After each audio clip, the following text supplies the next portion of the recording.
मैं उन्हीं मुसलमानों से एक सवाल कर रहा हूं, सच बताओ कुरान शरीफ पे हाथ रख करके, करबला में क्या हुआ था? अगर यह हिम्मत नहीं है तो हिंदुओं को और सनातनियों को झूठ बोलने के लिए करबला का इस्तेमाल मत करो। करबला में तुमने मोहम्मद साहब के खानदान, उनके नवासों के नवासे, उनकी हत्याएं करके उनकी गर्दनों को नेजों के ऊपर, नेजों कहते हैं बड़े बड़े त्रिशूलों के ऊपर लेकर के शाम की गलियों में उनकी औरतों को बेराबरू होके घुमाया था। तुमने ये किया था। तुम किसको बताना चाहते हो? तुम तो न मोहम्मद के सगे हो न उनके खानदान के सगे हो। तुमने तो उनके दामाद को नमाज पढ़ते हुए उनका कत्ल किया। तुमने तो मोहम्मद की बेटी के घर में आग लगाई और जलते दरवाजे में उन्हें मार के दफन कर दिया। तुमने उनके नवासों की गर्दनें काटी। तुम कहते हो कि करबला हमें याद है। तुम करबला के बारे में झूठ बोल रहे हो। आज ये ताकतें कौन हैं? ये वही ताकतें हैं जिन्होंने मोहम्मद के खानदान को मारा। इसलिए अबू बकर से लेकर के अल बगदादी तक एक ही सोच है, जो मोहम्मद के नहीं हुए वो हिंदुस्तान के कैसे हो सकते हैं? जो उनके नवासों के नहीं हुए उसके कैसे हो सकते हैं? हमको सिखा रहे हो? हमने तो और हमारे डीएनए में तो राजा दाहिर सेन का इतिहास नहीं पढ़ा है तुमने, और मक्कार इस देश के इतिहासकारों ने पढ़ाया नहीं है, और हमें यह जिज्ञासा नहीं है कि हमारे पूर्वज कौन थे।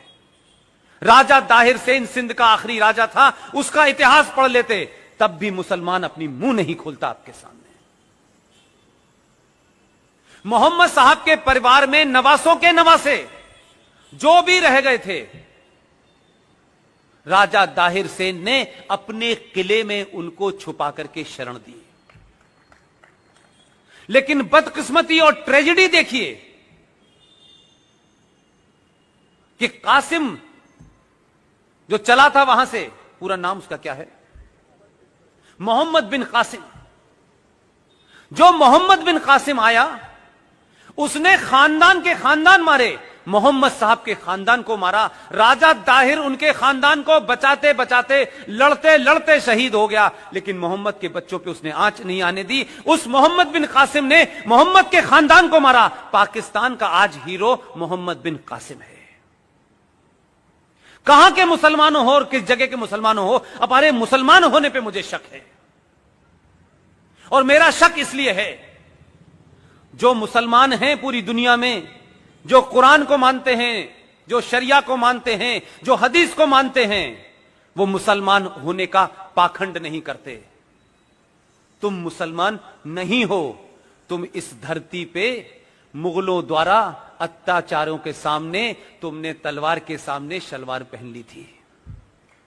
तुम कन्वर्टेड हो, इसलिए तुम मोहम्मद के बारे में नहीं जानते। लेकिन हिंदुस्तान में पॉलिटिकली मुसलमान होना एक फायदे का सौदा है। सत्ताएं डरती हैं, लोग डरते हैं, समाज डरते हैं, नाजायज मांगों को लोग मान लेते हैं। इसलिए तुम असली मुसलमान नहीं हो, तुम कन्वर्टेड मुसलमान